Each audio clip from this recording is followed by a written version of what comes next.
Hello दोस्तों, तो कैसे आप? आज से हम लोग स्टार्ट कर रहे हैं ऑप्शन के सिस्टम का सहारा और एमसीक्यू तुम्हारा सम एप्लीकेशन ऑफ ट्रिग्नोमेट्री के एमसीक्यू रहेंगे और ये टॉप 10 एमसीक्यू रहेंगे। इसमें 10 एमसीक्यू हम लोग पढ़ेंगे। क्लियर? और इसमें some application of trigonometry MCQ का होगा आज द एंड। और ये हूं मैं आपका दोस्त। सबसे पहला प्रश्न आपकी स्क्रीन पे ये रहा, पर इससे पहले मैं आपसे कुछ बातें शेयर करना चाहता हूं। अगर आप इसको सिस्टम के साथ करना चाहते हो तो 3 बातें याद रखना। जैसे मैंने ट्रिपलेट बताया ना, आप 3 ट्रायंगल्स याद रखना। एक ये होती है 1 1 रूट 2, 1 1 रूट 2। अगर आप इसको मतलब तेजी के साथ सॉल्व करना चाहते हो, अगर वैसे सुस्ती मंदी के साथ सॉल्व करना चाहते हो फिर तो कोई बात नहीं। ये एंगल हमेशा 90 डिग्री रहता है और ये एंगल हमेशा उस केस में 45 और ये भी रहता है आपका 45। ठीक है, ये याद रखना आपको। मैंने क्या बोला कि अगर 90 45, फिर से मैं अगर इसको बड़ा बना के दिखाऊं तो ये कुछ ऐसा दिखेगा कि ये एंगल 90 डिग्री होता है और ये साइड होती है 1 1 और ये होगी आपकी रूट 2। कितनी होती है? रूट 2। याद रखोगे आप हमेशा। ठीक है, और इसमें जो एंगल रहता है वो ये क्या रहेगा, ये हमेशा 45 डिग्री रहता है और ये भी क्या रहता है 45 डिग्री। याद रखोगे, जब 45 डिग्री रहता है तो ये 1 1 और ये रूट 2। एक और याद रखनी है आपको दूसरे नंबर की, वो ऐसे है कि अगर आपके पास इस तरह सा पेयर है तो अगर ये 90 डिग्री है वैसे ही और ये 60 डिग्री है, ये क्या है 60 डिग्री, तो 60 डिग्री के ऑपोजिट वाला हमेशा रूट 3 रहेगा। बच गया क्या 30 डिग्री, 30 डिग्री के ऑपोजिट वाला 1 रहेगा और यहाँ पे 2 हो जाएगा। तीसरा इसी के साथ मिलता जुलता है, तीसरा क्या है फिर ऐसी, तो ये ऐसे रहेगा। ठीक है, ये 30 डिग्री रहेगा और 30 डिग्री के ऑपोजिट वाला हमेशा 1 रहता है। इसके नीचे 60 के ऑपोजिट वाला ये तो 90 फिक्स ही रहता है, इसके ऑपोजिट वाला रूट 3 रहेगा और ये हाइपोटेन्यूज फिक्स 2। तो आपको 3 ट्रिपलेट हैं वो याद रखने पड़ेंगे। समझ गए मेरी बात? क्या है वो? एक तरह से ये 1 1 रूट 2 नया ट्रिपलेट आप लोगों ने सीखा सम एप्लीकेशन ऑफ ट्रिग्नोमेट्री के लिए। ठीक है, एक क्या सीखा, हो जा बंद, एक 1 1 रूट 2 सीखा। दूसरा एक सेट क्या सीखा आपने, 1 2 1 रूट 3 और 2, और ये बना वैसे एक बार ये इधर आ जाएगा ये इधर आ जाएगा, पर ये ट्रिपलेट्स एक तरह आपके रहेंगे। ठीक है, तो पहला प्रश्न हम शुरू करते हैं। The angle of elevation, the angle of elevation किसका? ऑफ टॉप ऑफ टावर का, फ्रॉम ए पॉइंट। एक टावर के टॉप का बनाना है, ये टावर हो गया, ये टावर का टॉप का एंगल ऑफ एलिवेशन बनाना है हम लोगों को। ठीक है, ये टावर हो गया। ठीक है, और ये ऊपर क्या होगा, टावर का टॉप हो गया। टावर के टॉप का angle of elevation from a point on the ground 20 metre away from the foot of the tower. 20 metre की दूरी है कहां से? टावर के फुट से। इज 60 डिग्री, कितने डिग्री है ये? 60 डिग्री का है। कितने डिग्री का है? 60 degree. Then the height of the tower, हमें क्या निकालनी है? ये हाइट निकालनी है टावर की। ठीक है, तो वैसे अगर जो सिस्टम के साथ नहीं करोगे कोई बात नहीं, तो भी हो जाएगा, नहीं तो फिर tan 60 लगाओ। tan 60 सामने वाला परपेंडिकुलर, नीचे वाला क्या हो जाता है? बेस हो जाता है। ठीक है, तो सामने वाला परपेंडिकुलर, परपेंडिकुलर यही तो टावर की हाइट निकालनी है, इसको h मान लो। बेस कितना है? बेस है आपके पास 20। बेस कितना है आपके पास? 20। यही है, पुट कर दिया मैंने। ठीक है, अब इसके बाद अगर tan 60 की वैल्यू मेरे पास क्या होती है? रूट 3। tan 60 की वैल्यू रूट 3, h की वैल्यू क्या आ गई? 20 इधर, तो ये हो गया आपका h की वैल्यू 20 रूट 3। 20 रूट 3 हो गया आंसर। तो 20 रूट 3 देखो किस ऑप्शन में है, तो 20 रूट 3 है इस ऑप्शन में। अगर आप दूसरे ढंग के साथ करना चाहते हो जो मैंने अभी समझाया, तो उस अकॉर्डिंग क्या, अगर आपके पास 60 वाला केस है तो 60 वाले केस में मैंने क्या बताया, 60 के ऑपोजिट हमेशा कौन सी रहती है? रूट 3। कितनी रहती है? रूट 3। नीचे क्या रहता है? 1 और यहाँ पे क्या रहता है? 2। अगर आप यहाँ से देखो, ये है आपका सिस्टम, 1 का यहाँ पे 1 है तो यहाँ पे कितना है? 20। कितना है? ये कितना है? 20। मतलब 1 का 20 टाइम्स हो गया, तो यहाँ पे क्या होना चाहिए, √3 का 20 टाइम्स होना चाहिए, मतलब ये क्या हो जाएगा 20√3, h की वैल्यू 20√3। तो देखो 20√3 आ गया ना आपका आंसर। पर मैं तो यही कहूंगा कि आपको जल्दी से समझ आए, इसीलिए मैंने ये चीजें बताई हैं, ये आपको बहुत मदद करेगा। क्या चीज, फिर से 1√2, √3 1 2, ठीक है, 1√3, पर ये हमेशा फिक्स रहेगा, ये हमेशा क्या रहेगा 2। देखो पहला क्वेश्चन मैंने दोनों तरीकों के साथ आपको समझाया। नेक्स्ट क्वेश्चन देखो, if the length of the shadow of a vertical pole is equal to its height. देखो कितना जल्दी से निकल जाएगा आंसर। मैंने क्या बोला, जब ये वाली चीज और ये वाली चीज सेम हो, इसने ये बोला length of the shadow, shadow ये हो गई हाइट के बराबर, मतलब ये 1 है तो ये एक ही ट्रायंगल में 1 1 देखा था ना हमने, और ये क्या देखा था हमने 90 डिग्री, तो ये क्या हो गया 45 45। तो आप डायरेक्ट ही आंसर मार्क कर दोगे 45, जिनको सिस्टम का पता है, जैसा कि मैंने इसमें समझाया आपको, है ना। 45 45 के साथ ये 1 1√2 हो जाएगा आपका। समझ गए मेरी बात। अब देखो आगे, अगर आपको ऐसे नहीं करना तो इसको क्या करोगे, ये हो जाएगा आपका परपेंडिकुलर, क्या हो गया परपेंडिकुलर, नीचे वाला क्या हो गया आपका बेस, और tan क्या होता है आपका परपेंडिकुलर बाय बेस। परपेंडिकुलर की वैल्यू और बेस की वैल्यू वो कह रहा है सेम है, मतलब p की जगह भी b पुट कर सकते हो b, तो ये कट के क्या आ गया 1। तो tan की वैल्यू 1 किस पे होती है, tan थीटा की वैल्यू 1 किस पे होती है 45 पे, कितने पे 45 पे। तो थीटा की वैल्यू कितनी आ गई 45 डिग्री। क्लियर। अब देखो आगे,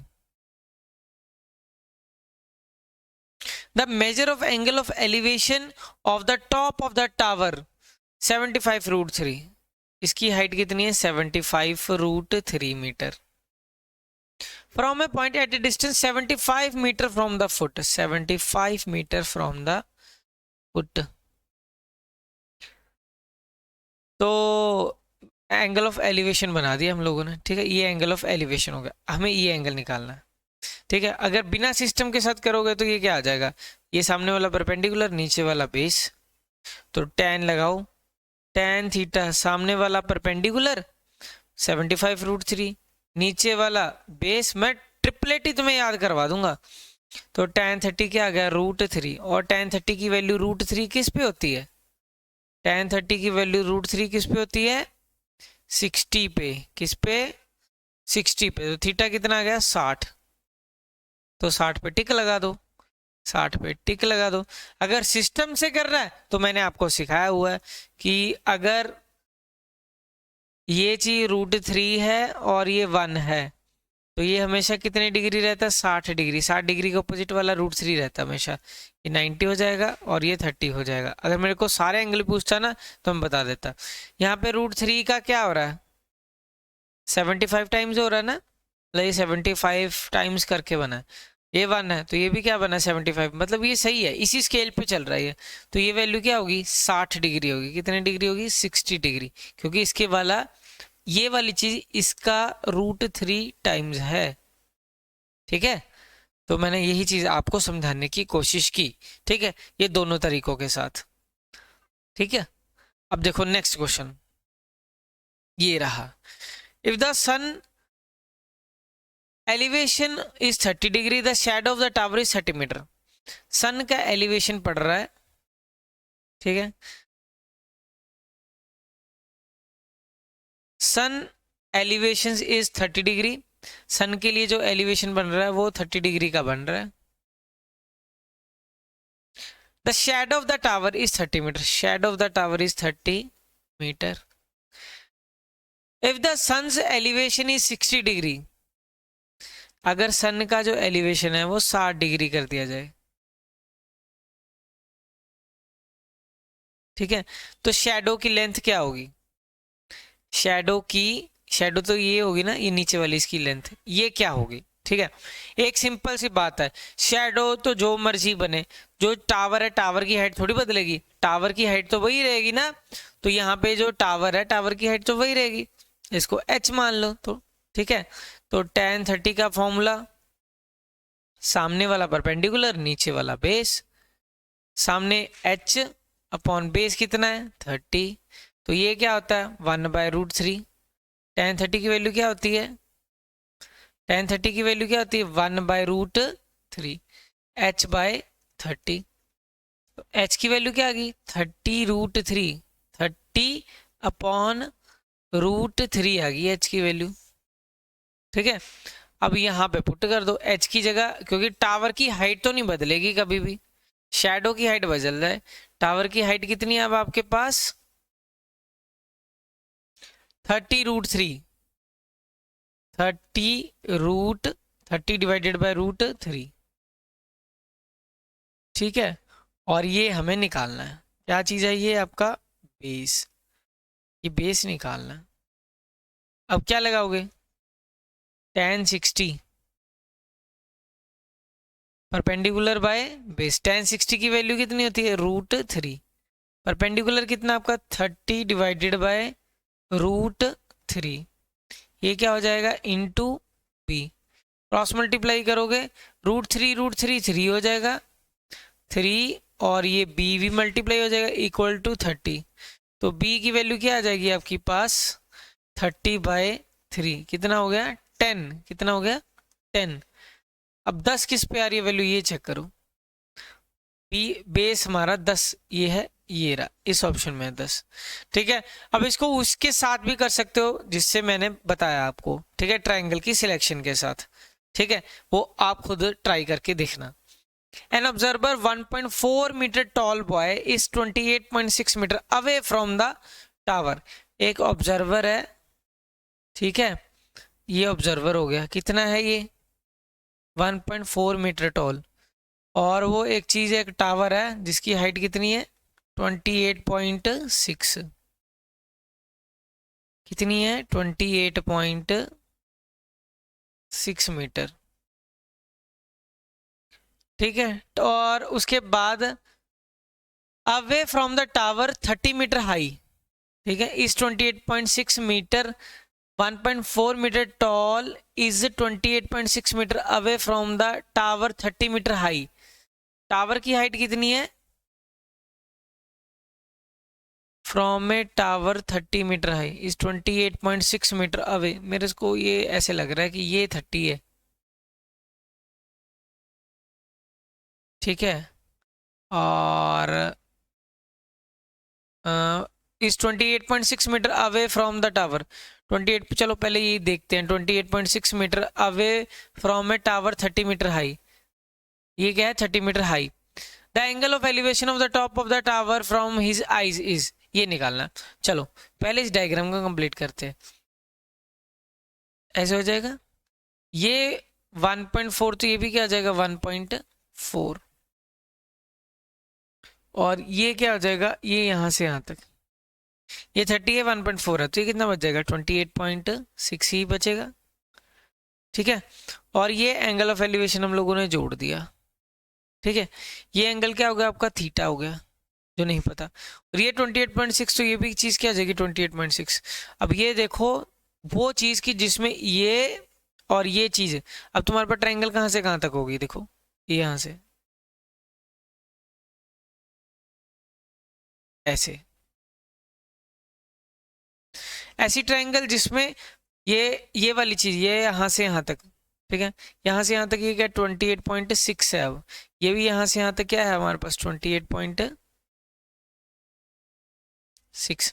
जब परपेंडिकुलर और बेस दोनों बराबर हो जाए तो थीटा कितना होता है 45 डिग्री होता है, हमने देखा है ना, थीटा कितना हो जाता है 45 डिग्री, तो इसका आंसर क्या आ जाएगा 45 डिग्री। ठीक है, 45 डिग्री क्यों, फिर से मैं बता रहा हूँ क्यों, क्योंकि हम लोगों ने एक चीज पढ़ी है कि अगर इस तरह से हो ऐसे ऐसे, अगर ये 1 है ये 1 है तो ये हमेशा √2 होता है, और यहाँ पे 90 डिग्री होता है, और बाकी जगह पे कितना कितना होता है 45 45। अगर वैसे भी नहीं करना तो tan लगाओ, tan perpendicular by base 28.6 upon 28.6, तो कट के क्या आ जाएगा 1। tan थीटा की वैल्यू 1 किस पे होती है 45 पे, tan 45, तो थीटा की वैल्यू कितनी आ गई 45।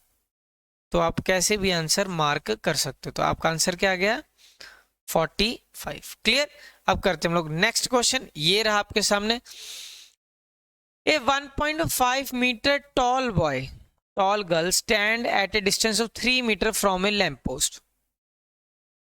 एक गर्ल है 1.5 मीटर, हो गया जी 1.5 metre tall girl, stand at a distance of 3 metre from a lamp post. एक लैंप पोस्ट है, उसे कितनी दूरी पे है 3 मीटर की दूरी पे।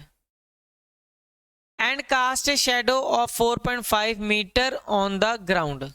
और शेडो किसकी बन रही है गर्ल की बन रही है ना, तो ये गर्ल के इधर वाली साइड शेडो बनेगी। कितनी है ये 4.5 मीटर।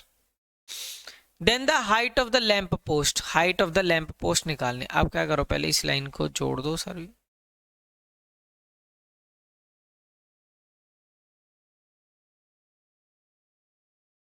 एक मिनट, ठीक है। तो आप अगर यहाँ से ये लाइन लोगे ये हो गई, और ये यहाँ से यहाँ तक ये कितनी है 1.5 मीटर, और ये यहाँ से यहाँ तक क्या होगी 3, ये रही 4.5, ये रही, टोटल कितनी हुई 3 4 7 7.5 हो गई। ठीक है, और हमें ये वाली लेंथ निकालनी है। ठीक है, अब हमें पता है पीपीटी थ्योरम क्या बोलती है कि आप क्या करो, ये जो लाइन दी है this line upon this line, और बीपीटी लगाइए हाफ इस ट्रायंगल का फुल इस ट्रायंगल का, बीपीटी लगाइए मैंने। ठीक है, बीपीटी नहीं सॉरी सिमिलर रेशो। ठीक है, आपने पढ़ा है ना सिमिलर ट्रायंगल्स, ट्रायंगल्स जब दो similar corresponding sides are proportional, इस एंगल की वजह ये एंगल कॉमन है। अभी इतना डिटेल में जाएंगे तो एमसीक्यू नहीं रहेगा, और ये एंगल 90 डिग्री, तो बाय एंगल एंगल सिमिलरिटी के साथ ये हो जाएगा आपका। फिर ये लेना है आपको, क्या कैसे करना है मैंने फिर से बताता हूँ। ये यहाँ से इरेज करते हैं, ये यहाँ से इरेज करते हैं, यहाँ से पहले एक मिनट बच्चे, थोड़ी डायग्राम सजानी भी है समझ भी आए। पहले इसका सबसे छोटा हिस्सा ये रहा, कॉरस्पॉन्डिंग साइड से लेनी 1.5, इसका ये रहा जो कि हमें पता नहीं, एच मान लेते हैं जो पता नहीं है, इक्वल टू इसका छोटा हिस्सा 4.5। ठीक है जी, इसका बड़ा हिस्सा 7.5, क्या है 7.5। अब पॉइंटों को तो कैंसिल कर दो, चाहे पॉइंटों को उड़ा दिया मैंने, पॉइंट के साथ पॉइंट उड़ गया। ठीक है, 45/75, 5 9 जा 45, 15 पंजे 75, 15 दिए 45, 15 पंजे 75, 15 पंजे 75। तो ये क्या हो गया, ये 1.5 into 5/3 equal to h। Clear, हमें क्या करना है find the height of the lamp post ही निकालनी है ना।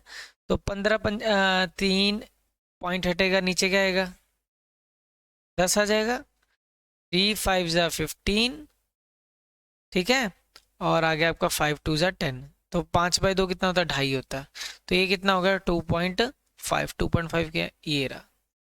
ठीक है, तो h की वैल्यू क्या आ गई 5/2 दैट इज 2.5। क्लियर, तो ये एमसीक्यू हुए बच्चे ऐसे ही चलते हैं ये। ठीक है, तो ये आ गया आपका 2.5। क्लियर, अब देखो आगे ये रहा क्वेश्चन। ठीक है, तो ये हमने पहले ही पढ़ा, ये अगर 1 है और ये भी 1 है तो हमने क्या पढ़ा, तो टोटल एंगल यहाँ से यहाँ तक कितना रहता है 45 रहेगा। कितना रहेगा 45। ये 15 है यहाँ से यहाँ तक, तो ये कितना बच जाएगा, ये 30 बच जाएगा। कितना बच जाएगा 30। हमें क्या निकालने हैं O1 और O से एंगल ऑफ डिप्रेशन निकालना है। तो O1 का पहले का कितना हो जाएगा 45 डिग्री, 45 डिग्री है ये रहा। दूसरा कितने डिग्री है 30 डिग्री, मिल गया ना।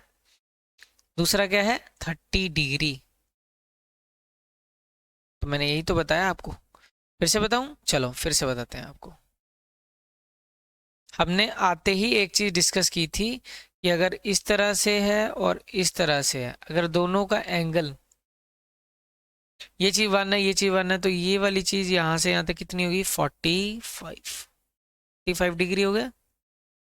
उसके बाद वो कह रहा है कि यहाँ से एक लाइन निकली है ऐसे, करके कहाँ गई ये नहीं मैंने देखना ना समझना। यहाँ से यहाँ तक ये 15 डिग्री है, कितना है 15। तो ये यहाँ से यहाँ तक कितना रह गया 45, ये रहा 15, ये रहा 30 रह गया ना। तो उसने यही पूछे थे ये एंगल्स, ये 45 हो गया और ये 30 हो गया। कितना हो गया 30, 45 और 30 ऑप्शन में है, ये रहे। ठीक है, नेक्स्ट क्वेश्चन देखो फिर।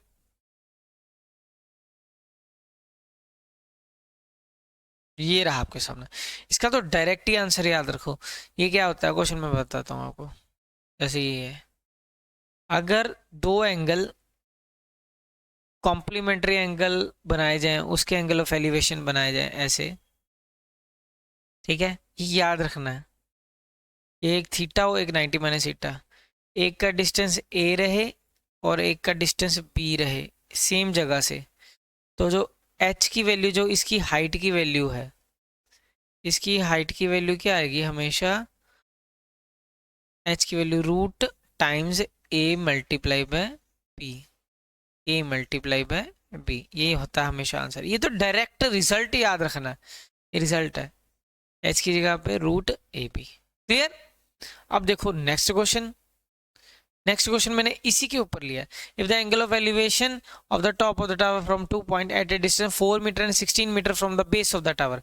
एक टावर है, टावर के बेस से 2 पॉइंट हैं, पहला 4 मीटर की दूरी पे, दूसरा उसी पॉइंट से ये यहाँ से यहाँ तक 4, और इसी पॉइंट से इधर का दूसरे का जो डिस्टेंस है 16 मीटर है। From 2 points at a distance of 4 metre and 6 में, from the base of tower, कहाँ से, टावर के बेस से ही लिया हुआ है दोनों पॉइंट से, आर कॉम्प्लीमेंट्री, कॉम्प्लीमेंट्री जिनका सम 90, एक और ये एक थीटा मान लिया, एक क्या मान लिया 90 माइनस थीटा। ठीक है, अब find the height of the tower, वही मैंने अभी आपको सिखाया। जो h की वैल्यू होगी वो क्या होगी, h की वैल्यू क्या होगी, रूट करो इसको और इसको मल्टीप्लाई करो, 16 मल्टीप्लाई बाय 4, 16 इंटू 4 64 हो गया।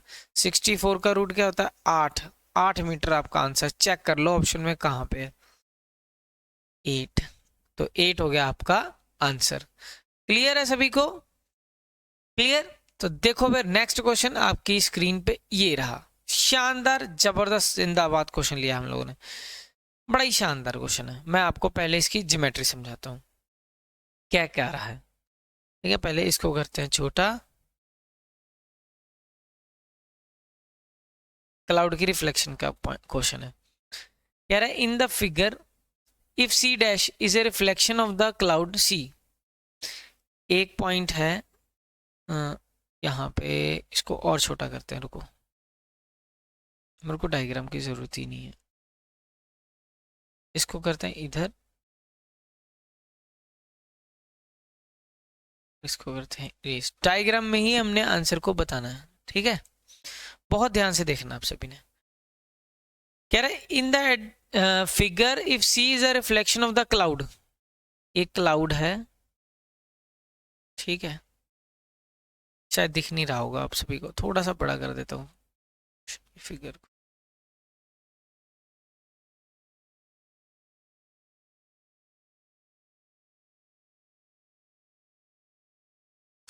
ठीक है, और ये इरेज करते हैं हम लोग। ठीक है, कह रहे in the adjoining figure if c dash is the reflection of the cloud in the lake, then the sum of the angle of point c and the angle of depression of the c from the same point of the observation। मैं इस diagram को बड़ा करके दिखाता हूँ। ये कह रहा पॉइंट एक x है, यहाँ से एक क्लाउड है, क्लाउड ये c पॉइंट पे है, इसका एंगल ऑफ एलिवेशन दिया हुआ है, कितने दिया हुआ है, कह रहा है इसको यहाँ पे ले आते हैं, ठीक है। तो ये बोल रहा है कुछ, कह रहा है ये चीज़ है सी डैश और ये ऊपर का दिया हुआ पॉइंट, और हमें हमेशा याद रखना है कि क्लाउड का जितना भी पानी से ऊपर है उसका रिफ्लेक्शन, अब ये कह रहा है इसको इसके साथ जोड़ दो, जोड़ दिया, अब वो कह रहा है ये एंगल थीटा है, और एक कह रहा है यहाँ से रिफ्लेक्शन बन रहा है।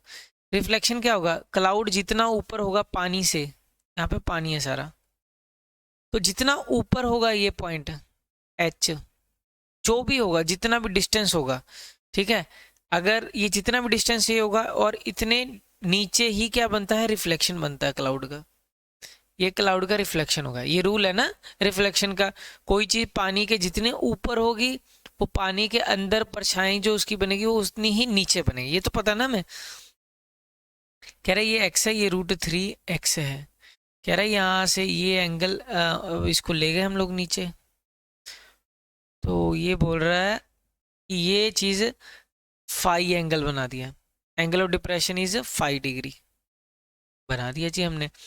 उसके बाद द सेम ऑब्जर्वेशन, द सम निकालना है, सम ऑफ एंगल ऑफ एलिवेशन और सम ऑफ एंगल ऑफ एलिवेशन और डिप्रेशन का सम निकालना है, थीटा प्लस फाई का सम हमें निकालना है, ठीक है।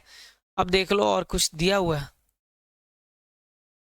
हाँ एक और चीज दी हुई है, इसने दे के रखा हुआ है इस क्वेश्चन में कि यहां से यहां तक ये क्या है, एक्स है, क्या है, एक्स, और कुछ नहीं दिया हुआ। अब ध्यान से देखना फिगर को, ये एक्स दिया हुआ है तो ये भी क्या हो गया, ये यहां से यहां तक एक्स हो गया, ठीक है, क्योंकि ये यहां से यहां तक एक्स है ना, यहां से यहां तक ये क्या है, एक्स है, ठीक है। तो ये यहां से यहां तक एक्स प्लस एक्स कितना होगा, ये यहां से यहां तक 2x, 2x हो गया, और ये भी क्या होगा, 2x होगा, ठीक है।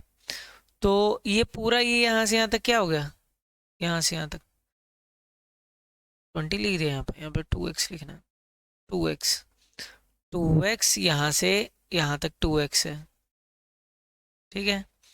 ये पूरी यहाँ से यहाँ तक क्या है 2x, और ये क्या है x, तो ये टोटल क्या हो गया, यहाँ से यहाँ तक 3x हो गया, ठीक है। तो हमें ये चीज निकालना है, ठीक है, समझ गए मेरी बात।